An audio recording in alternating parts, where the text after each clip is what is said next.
Hi everyone, welcome to this workshop. We'll start with the welcoming remarks from our Secretary General, Mr. Jean-Jacques Tortora. Jean-Jacques, the floor is yours. Okay, thank you very much. So thank you, Grazia.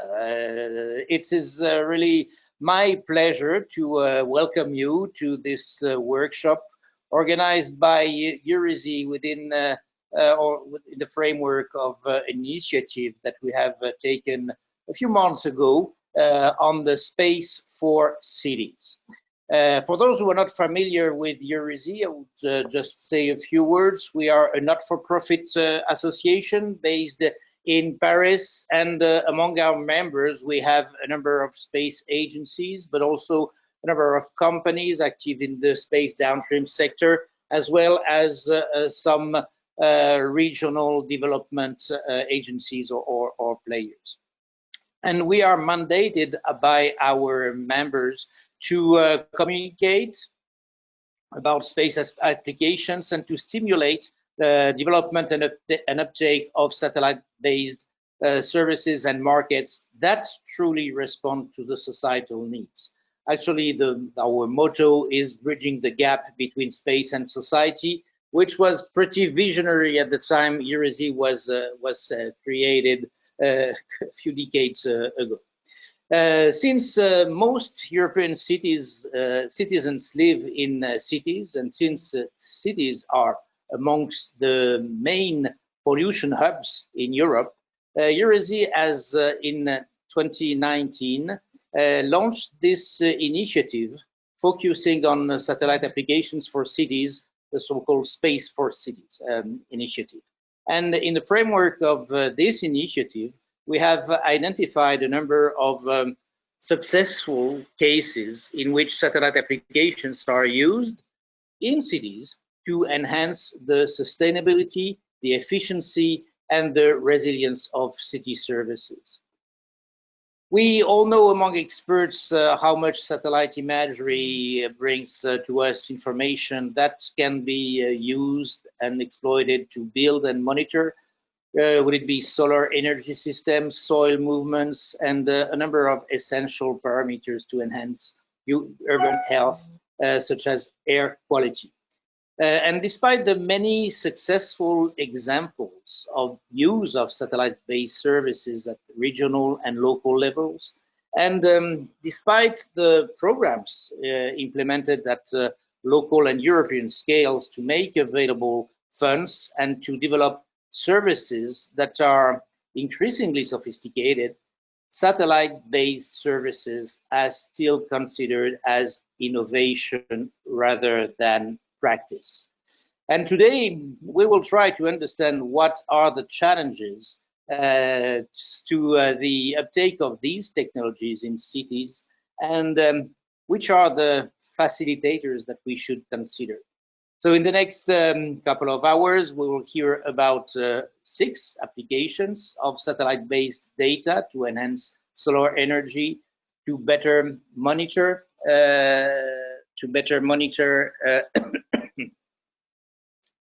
excuse me, to better monitor geohazards and infrastructure, and to foster urban health. But I would like to invite you to make your questions in the questions tab that you will find on the GoToWebinar screen, and we will screen them and transfer them to the speakers after their presentation. But before we get started, I would like to to ask a question to the audience, and this question should appear directly on your screen, and please reply to it using your cursor. So you should be able to do that within the GoToWebinar application. Yeah, it's now popping up on your screen, I guess. And first, I would like to know how many of you work for cities, for companies providing services in cities, in research institutions, or in other kind of organizations. So please enter your reply, and then we will share with you the outcome of this short poll.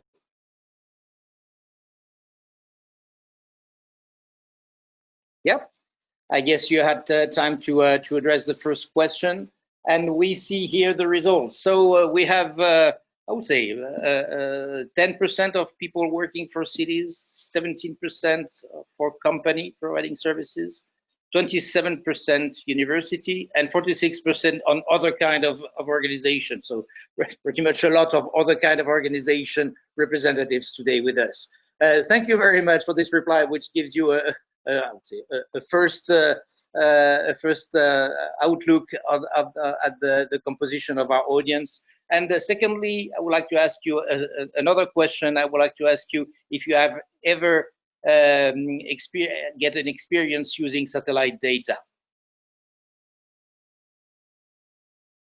So quite an easy question, this one.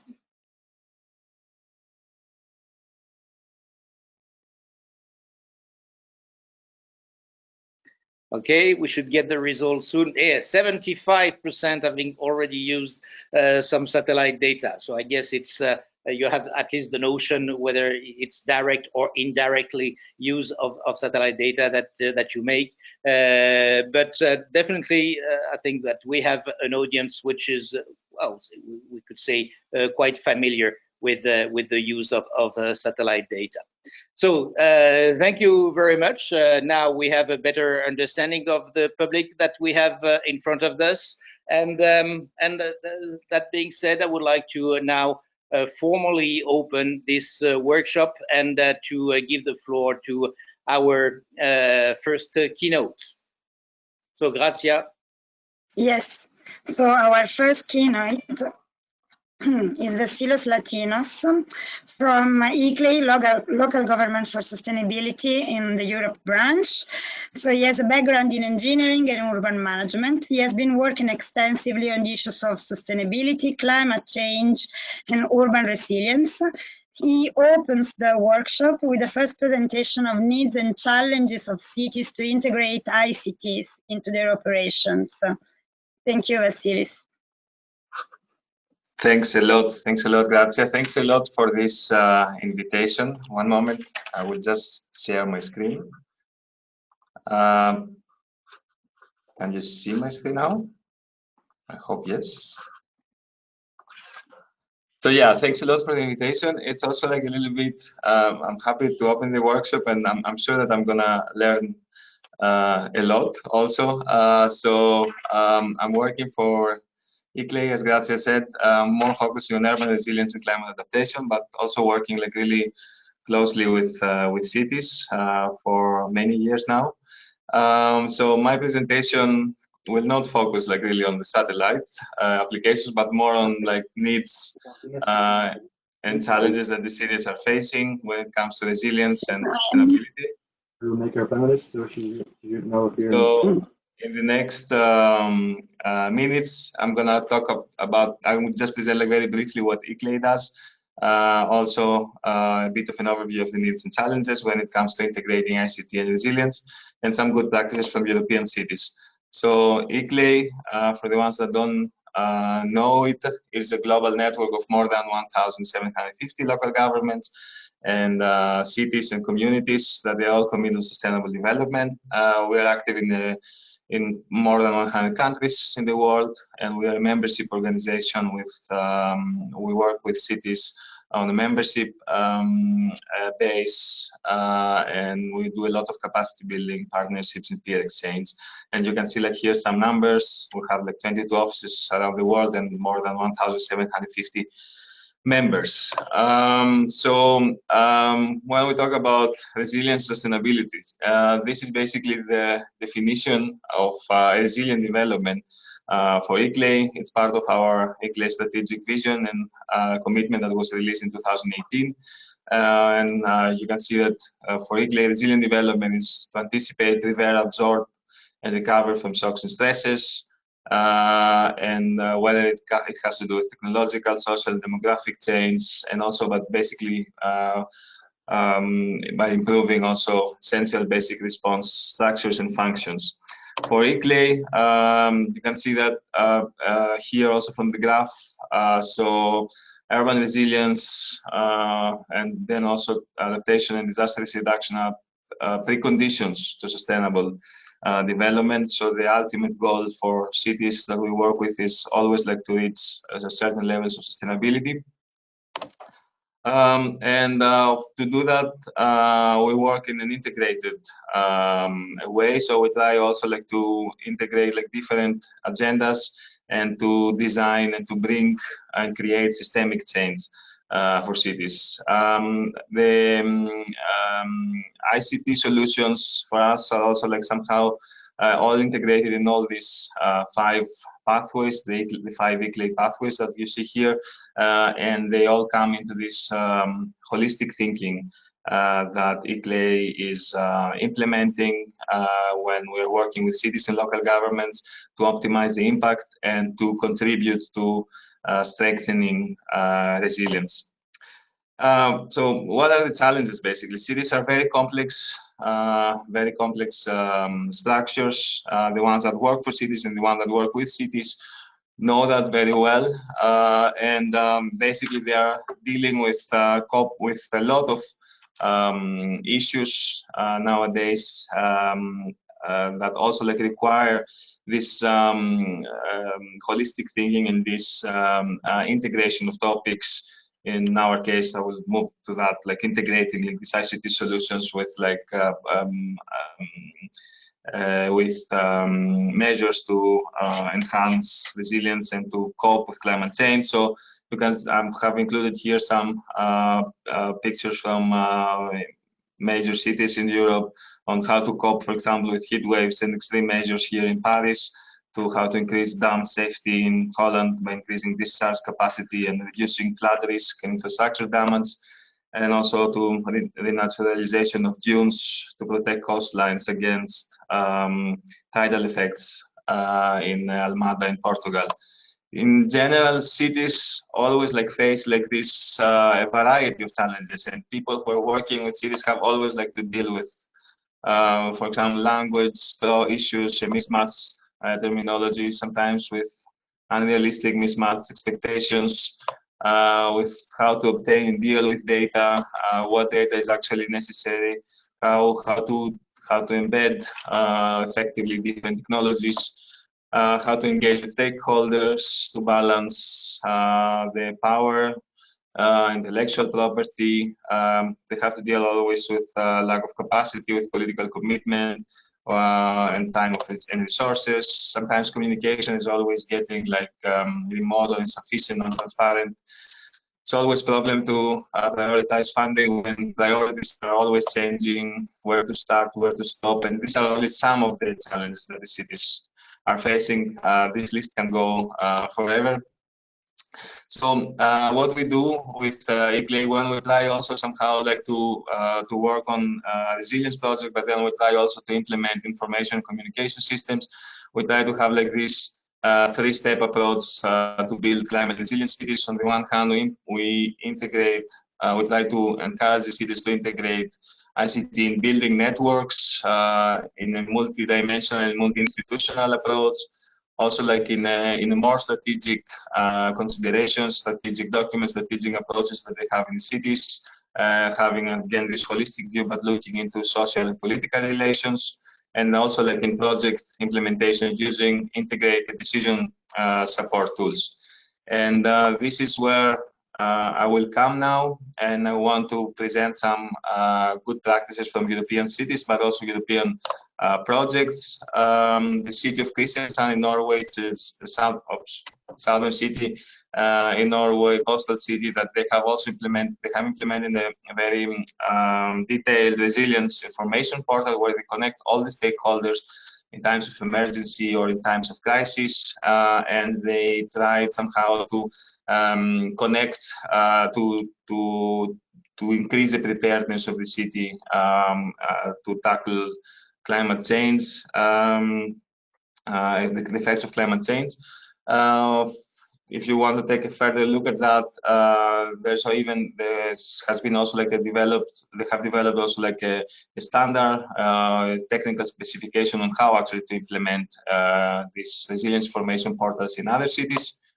The city of Copenhagen has also used and effectively implemented ICT for air quality management. It was a project done by Google, and it has effectively used data to reduce exposure to pollution, and it also has led to effective design of public spaces and also defined areas for traffic restrictions. The city of Rotterdam has also used and successfully implemented ICT for the optimization of their urban solid waste management system.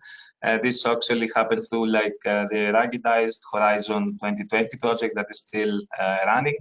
It has been consolidated in the city's smart city platform and has also, you see here some numbers, has also concluded the reduction in the kilometers traveled, everyday reduction CO2 emissions, and also in the needs for equipment and machinery. The city of Barcelona in Spain has also used ICT for climate-friendly transport management, and this has led in the optimization of delivery routes, reduction of traffic emissions and delivery costs. It has been implemented into the all the Barcelona's super blocks, and it has been one of the most effective projects that the city has implemented. Also, another project that has actually used a lot of decision support tools and information systems for adaptation to climate change, the Resin project that concluded last year. Was like a 4-year project that that worked with like 4 different cities in Europe. You see also here some of the tools that were developed in the project for the identification of climate risks and the design of adaptation strategies and the prioritization then of adaptation actions. Ghent was one of the cities that used the Resin project, and you see that they have implemented here flood risk analysis, and also they have used ICT systems for the network of projects on climate adaptation and urban greening of the city.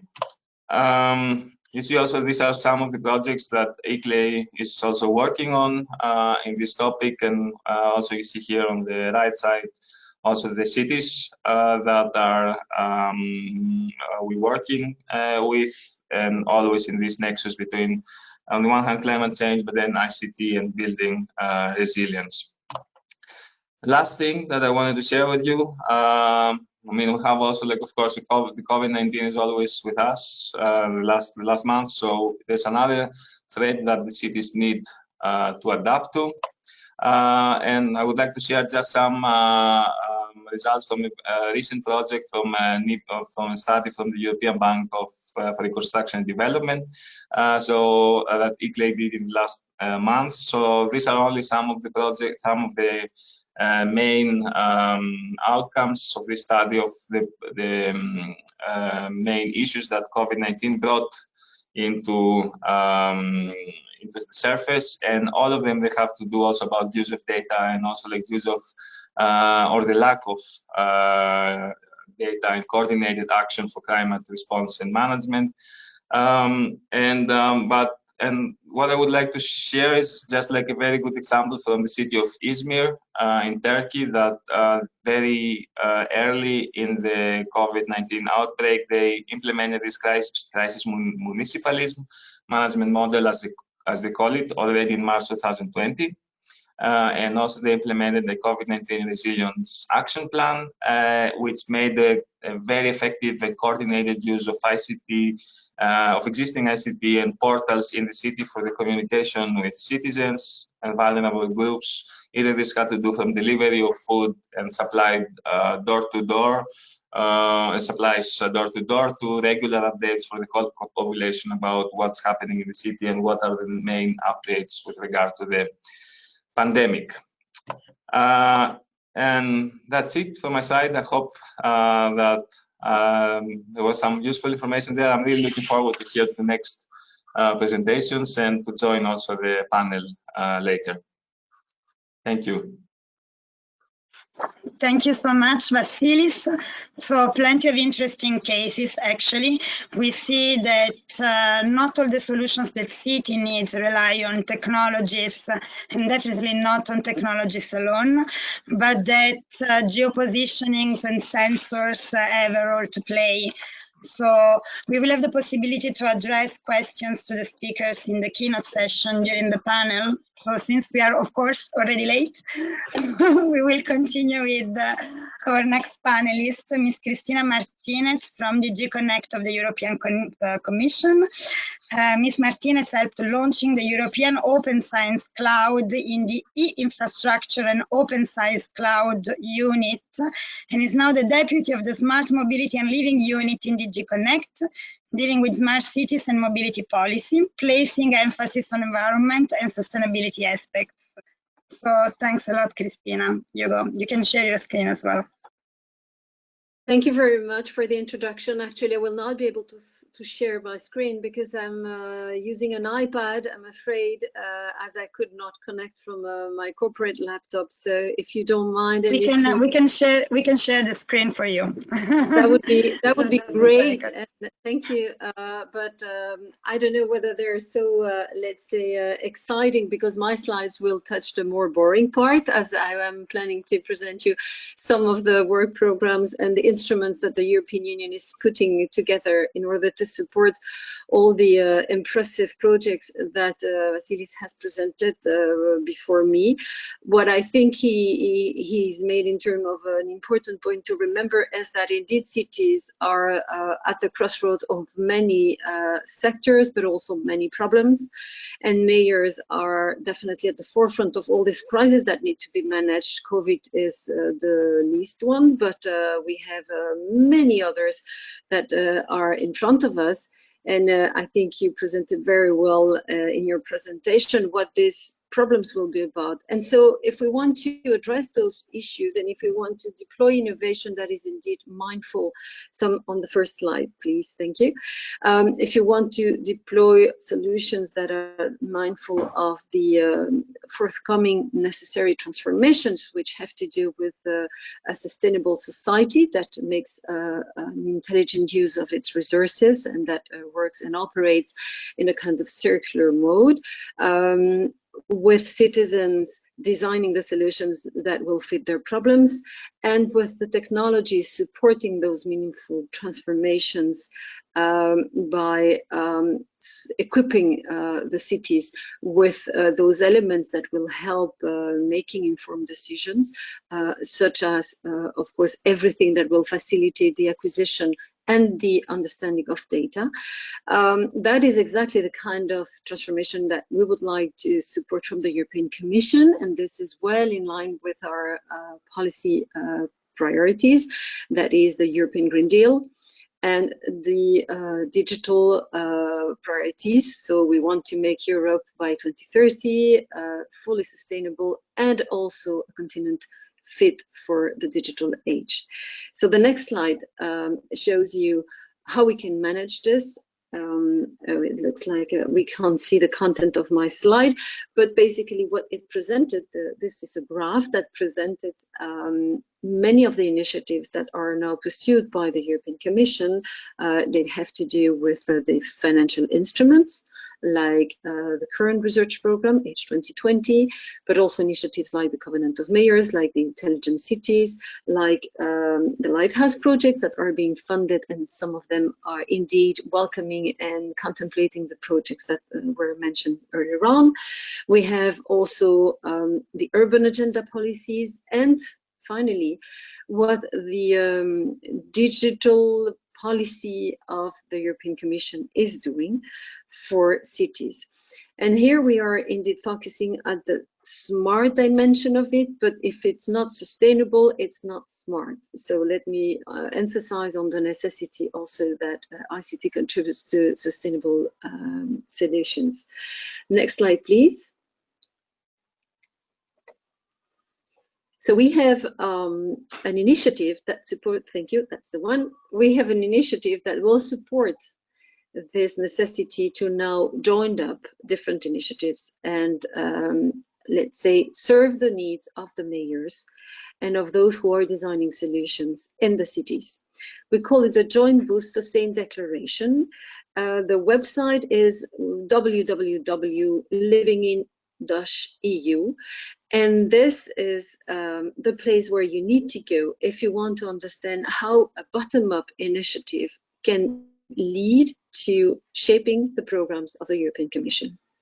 So this initiative that has been signed already by more than 80 mayors is trying to join forces at the Euro level in order to support mayors in procuring digital platforms, digital equipment, and digital solutions for the purpose of addressing those issues and challenges that were described earlier on. So what we're doing here is we are together with institutions and organizations like Eurocities, the European Network of Living Labs, or the Committee of the Regions, and also the Organization of Agile and Smart Cities, which is an international organization. So we are, together with the mayors, setting up working groups with mayors, with representatives of cities that will work jointly on different aspects of this endeavor, while at the same time supporting some of the principles that we think are important in the transformation of European cities, which have to do, and I will come back to this later on, with a way of doing things, with a certain number of criteria that come with the technology deployment, such as openness, interoperability, no vendor locking, and solutions like the ones I will mention later on. And also looking at soft aspects which make possible the deployment of technology and help the scale up of solutions that have been largely been piloted and developed and deployed in previous projects in the past, but failed somehow to scale up or at least become portable solutions that we could use in many cities and not only in the ones that have been involved in those pilots. Next slide, please. I give you a snapshot of what the declaration commitments are, but just to make it short, remember that it not only looks at technical issues. So yes, we're working on an operational guideline on how to deploy technology. Yes, we're working on standards and what we call minimum interoperability mechanism, which are a set of minimal standards and technical specifications that every city that signs the declaration should, let's say, rely on. We are also looking at financial commitments, legal issues, education and capacity building, and this is very important when it comes to looking at, let's say, fancy solutions like digital twins, where you need a number of building blocks that you can deploy very easily. So we're willing to actually pool existing suppliers in this area together in order for them to define solutions that will be massively taken up by all those signatories. And we also look at monitoring and measuring issues, because one of the ways to make sure that the impact is indeed achieved is to define together indicators, KPIs, that are let's say meaningful and also mindful of the rebound effects or of the whole value chain impacts, which is not necessarily always the case when you deploy an ICT project and you look only at the perspective of the applications and not necessarily at the whole value chain or the whole system. Next slide, please. One of the core ideas of this declaration is that we need to start with a basic infrastructure everywhere that is interoperable and that can be very easily deployed. We call it the urban digital platforms. So what we will do is we will first support the procurement of urban digital platforms by helping them doing an audit of the existing situation and identify with them what are the missing elements in order to have a basic infrastructure that can after deploy services data spaces and added value services on top of it that could be also open to a wider audience, not only to the public sector, but also to the private sector. So what we will do is to help them doing the procurement, support the scale-up and deployment of Interpol solutions, and this will be also financed through our work programs. As I said, by respecting some principles like avoiding vendor locking, ensuring citizens' digital rights. This is very important. My data is my data, but we also have commons, and we want to share open data, public data that could be of the benefit of innovation, and looking at privacy issues with a careful eye, as always. What is going to be done in the context of this declaration? As I said, deploying the technology, but also deploying federated local data spaces based on not only the data that will be acquired at the local level, at the city level by the communities, but also incorporating other data sources like raw data or even services coming from other communities, like the Copernicus communities, for instance, or like the Federation of Data Spaces that now the Commission is helping to set up together with Gaia X and some other similar initiatives. And we want to build finally capacity for deploying urban digital twins in Europe, because we think that these tools are very useful and can really help us to take another step in our capacity to manage cities and sense the environmental constraints in a much better way. Next slide, please. So to support all these impressive objectives, I'll have to look at my slides because unfortunately it seems that the graph has also disappeared here. There are many financial programs that will be helpful. We are contemplating here not only at research programs like Horizon Europe in the next multi-annual financial framework, but also at the Digital Europe program and at other programs like the structural funds or the RRF, which is, don't forget, a great opportunity for member states and cities to accompany the transformation and the resilience projects that are needed with solutions that come from this area. Next slide, please. Thank you. Yeah. So what is the most pressing opportunities? Let me mention the last call of Age 2020, where we have a full topic under the European Green Deal call. 53 million euros are available for the topic on smart cities and communities, with a very specific objective here, which is to set up a kind of one-stop shop where cities will be able to get all the technical and financial advice they need to support their transformation plans for decarbonization. And that includes also establishing a knowledge base, defining financing schemes to support them in their projects, and accompanying them along the whole transformation journey. And this will be a kind of a first pilot for what's coming in Horizon Europe, where we want to scale up this initiative, actually. Horizon Europe has also other opportunities for cities and for services suppliers. We have Cluster 4 and Cluster 5. Cluster 4 dealing with ICT and space, and Cluster 5 dealing with climate, energy, and mobility issues, but also smart cities and communities, technologies and solutions that are systemic as much as possible, and that look at horizontal ways of solving problems. Also, again, with citizen engagement. We have the Digital Europe program, which is a new program with a specific emphasis on smart cities and communities for what concerns the applications areas, but of course there will be plenty of funding available to support the, let's say, the infrastructure needs. So we look at HPC, we look at data spaces here. We think also of testing and experimentation facilities for artificial intelligence, so that suppliers can test their algorithm in specific experimentation facilities. And we have also many other possibilities under the AI topic. And finally, the Connecting Europe facilities, but doesn't concern too much this community. So we'll move to the two last funds that are not managed, let's say, stricto sensu by the Commission, but rather in the hands of member states, which is the Recovery and Resilience Facility, where national plans will have to be provided by member states. And there is, as you can see, plenty of funding available to support the transformation of Europe into a sustainable and smart continent.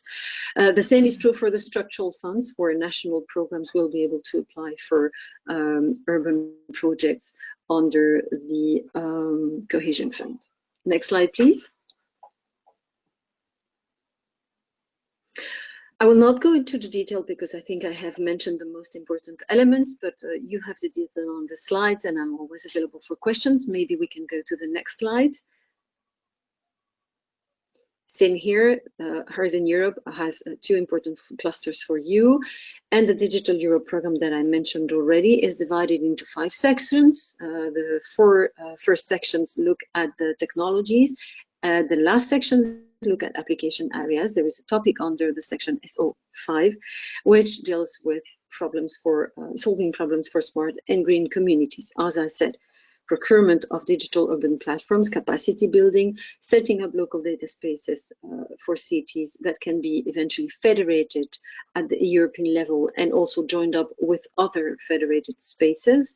The capacity building for urban digital twins, this is a key issue because we really want to catch this train. I think this is one great opportunity for also for technology to become more user-friendly, because it's a very nicely way technology for visualizing scenarios and solutions, and so that helps really also including citizens and users into the design of potential solutions. And in the long term, we will be funding, and that means in the next work program, not in the first work program of Digital Europe, we will be funding the financing of AI-based services and of digital twins for cities. Next slide, please.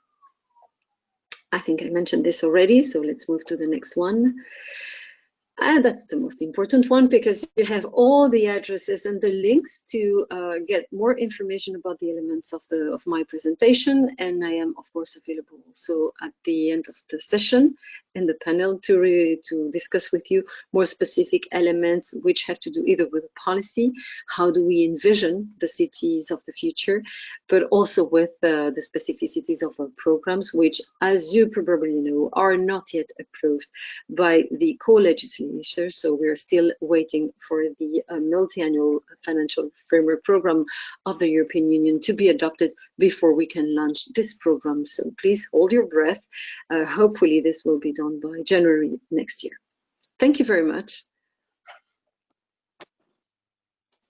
Thank you so much, Cristina. Thanks a lot for the very useful information. And we will make your slides available afterwards so that the information that was actually missing from the screen now can be accessible for everyone who is interested. And I'll give the floor now to our third and last keynote, Mr. Carl Pucci, who is an urban innovation expert. Hi, Carl. So he has a background in physics and political science, and just after his degree, he flew from New York to Estonia, where he joined the first IT company in the country to launch their American operations. He's had a fantastic journey deploying the first Estonian e-government and smart city systems in America, and taking on the accessibility of orbital radar as a way to predict flooding and infrastructure management. So the floor is yours, Carl. Thank you. Thank you very much. I have the same technical glorious love that we all have this morning for GoToMeeting. It's telling me that I need to quit the application and relaunch it in order to share my screen, which it does to me, I think, damn near every time. So I'll be right back. I'm sorry about that. Give me 1 second. Okay. Now we see the presentation, but we can't hear you. And normally it's yours. Magic. You have. There you are. Okay, you go. Got it. You go. It's you know, the gods of coronavirus. All right. So hey, here we are. We've made it work somehow. We're together. Let's get this show on the road. Okay, so Yes, like my marvelous introduction says, I came from America to Estonia, and Estonia is known for being this, magical e-government paradise where people can vote on their phones and do all kinds of wild and weird stuff. For Americans, just like mind-blowing that you could do your taxes in 30 seconds. But I actually started with space when I was like a little kid. My grandfather worked on Apollo back in the day, and my mom's whole side of the family was working for Kodak, and we had people who knew about film canisters dropped from satellites for the US government that were caught by aircraft in mid-flight. And so ever since I was little, I was excited about space. But then I got more excited about the fact that a lot of government officials actually don't know how to talk about science policy or how to implement science policy. And so I wanted to use, my gift of being able to talk endlessly about science. And I want to start my presentation today by saying right away that space is absolutely for cities, and it's so that we can do cool stuff like this. This is Tallinn, where I live now, which to me is like a mystical wonderland like most of Europe. And the whole point of this is that this is what we should all be doing. We should all be, when the plague is over with, hanging out with other people, drinking coffees, living our lives, not worrying about infrastructure collapsing or spaceships or anything. The whole reason why we're in this business is so that we don't have to be in this business all the time. Because if we were in this business all the time, we wouldn't be looking at videos of having a lot of fun drinking coffee with our families. Instead, we'd be looking at this pit of hell, which is actually the water supply for a city here in Estonia, which is an intake for a giant reservoir, and it looks terrifying. So who the heck wants to spend all day worrying about this intake structure and if that's going to fail or not because it was built in the Soviet Union? And I have to reinforce the fact that the most important things are the things that you never hear about. So the fact that a lot of us don't or haven't heard about space technology for infrastructure monitoring or awareness or urban development or some of the things that you're going to hear about today is not a bad thing, because hopefully people don't really have to think about them. But at the same time, it's our job in the space community to implement those solutions. And this is Mexico City, which is famous for aquifer depletion and earthquakes. And on the right side, you'll see a INSAR image where red is colored for subsidence, and it's generally turning into a giant crater from their aquifer depletion. Now, the thing that we have to wonder is, are we aware of these systems or not? Is this something that we're able to use here in Europe? Are we able to leverage this technology, or aren't we? And what are we going to do when we find out? So once you know about it, once you're in the know that these services exist, what are you going to do, and what motivates you as a public servant to use this crazy superpower that you have? And I want to talk a little bit about my experience with major American metropolitan areas like New York City, for instance. And the motivations that are flying around in a city, aren't always the egalitarian Star Trek sort of view, like, oh, hey, we've got this bridge here and it's 200 years old and we want to make sure the bridge is safe, and so we're going to throw all the technology in the world at using it. Of course, yes, we want to do that. But the sad truth is that we have a budget for bridge maintenance that is X, and if your crazy technology shows me that I need to work on that bridge and the cost of fixing it's going to be Y, and I don't have Y right now, then what do I do? And what do we do when a spacecraft tells us that we, together with engineering support, and we start to evolve information that tells us we need to act to do something that we don't want to do?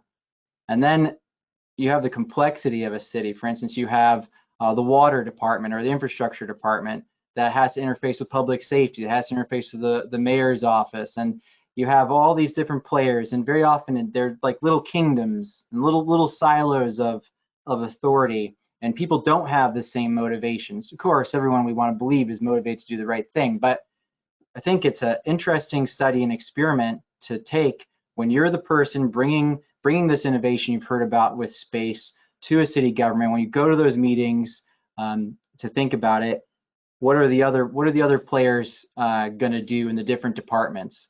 And no one person usually has all the authority to actually execute specific plans. So you have to build a coalition around you, and that starts first and foremost with procurement.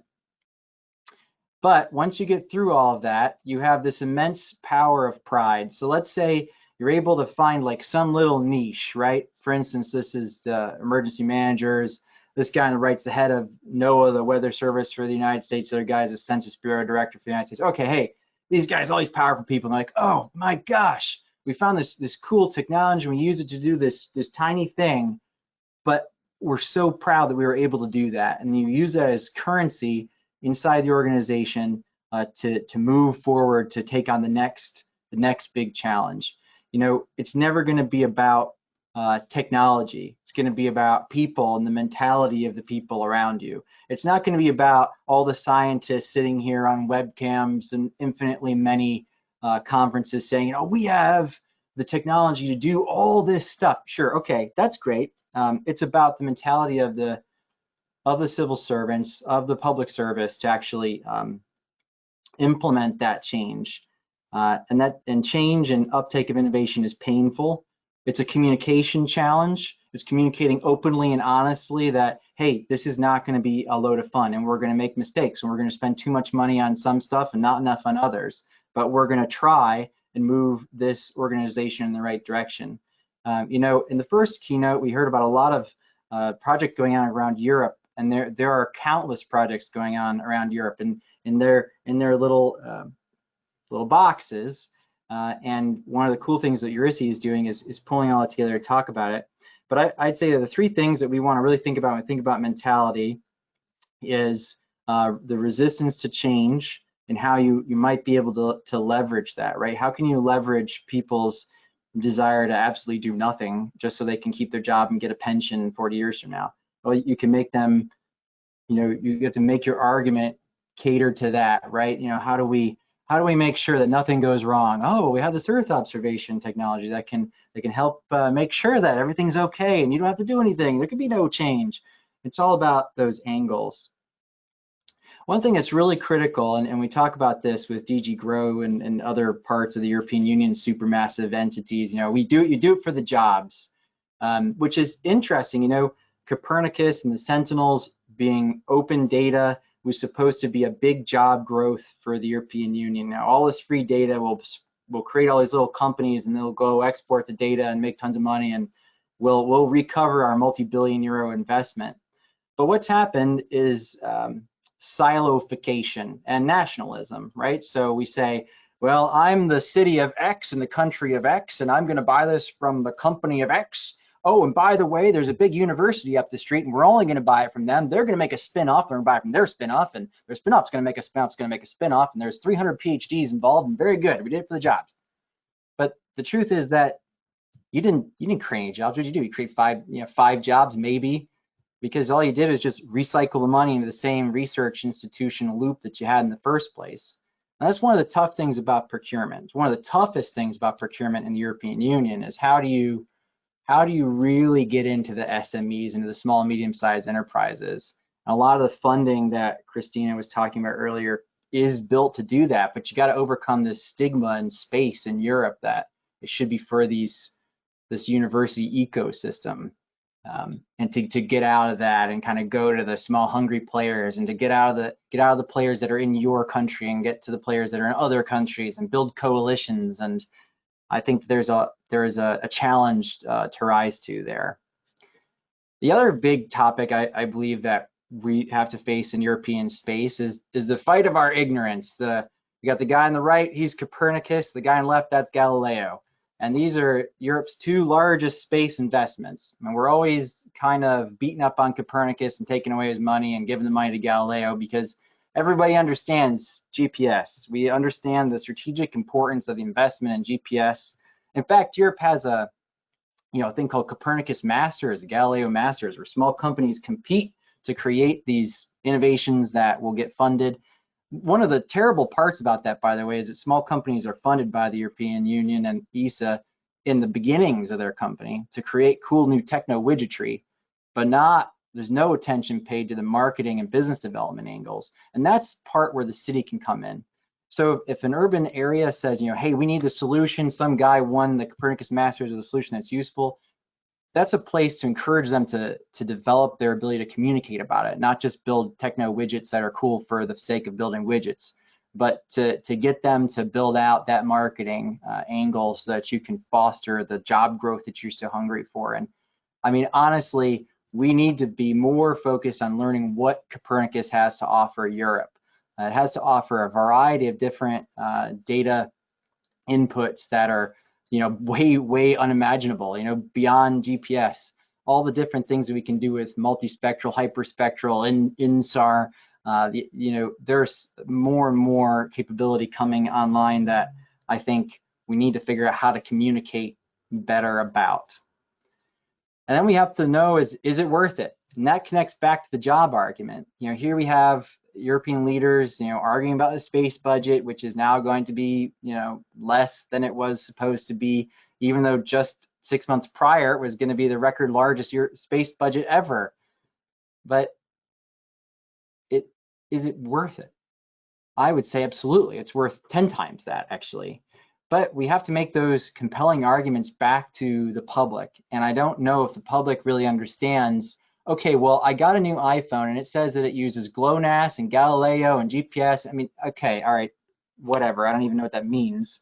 All right, so now there's a spaceship and it looks at the road I'm driving on and does something. I mean, I don't know. But what they do know is my cousin got a job at this company that's doing something with space. It sounds super cool. If I have to think about the space budget, now I get it. It connects to small town, wherever you are in a real way. And that's why purchasing has got to get outside of this loop of just the cultish university hyper circle that has been happening here for so long. Universities are great. Lots of techno-widgetry comes out of them. I think that needs to continue and be supported.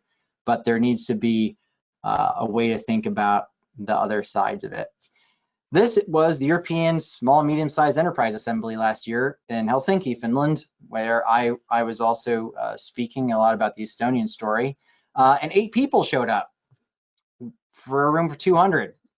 And I thought it was fantastic that one of the largest investments in the history of Europe, and only 8 European policymakers managed to come even learn anything about it.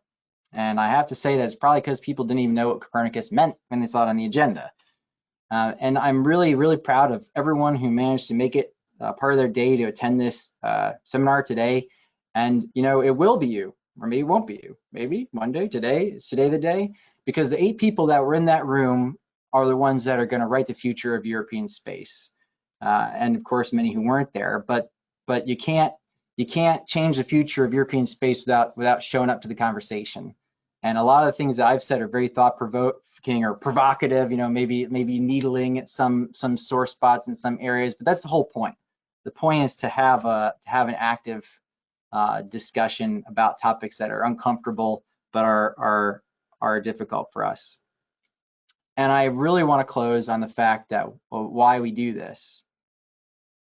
And we don't do this because we have nothing better to do today. We don't do this just to make a living. We do this because these systems we're talking about are going to save lives across Europe. They are going to make a difference for our families.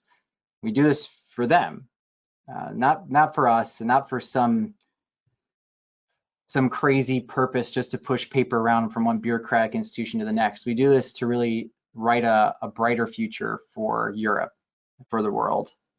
And I'm really proud to be part of this, and I'm glad that I was able to get this techno-widgetry working, and I'm looking forward to hearing the rest of the presentations today. Thank you so much, Carl. So very nice presentation. I noted down quite a lot of key points that it's not about the technology, it's about people's mentality, that there is a communication challenge, and that not enough attention is put on marketing the solutions.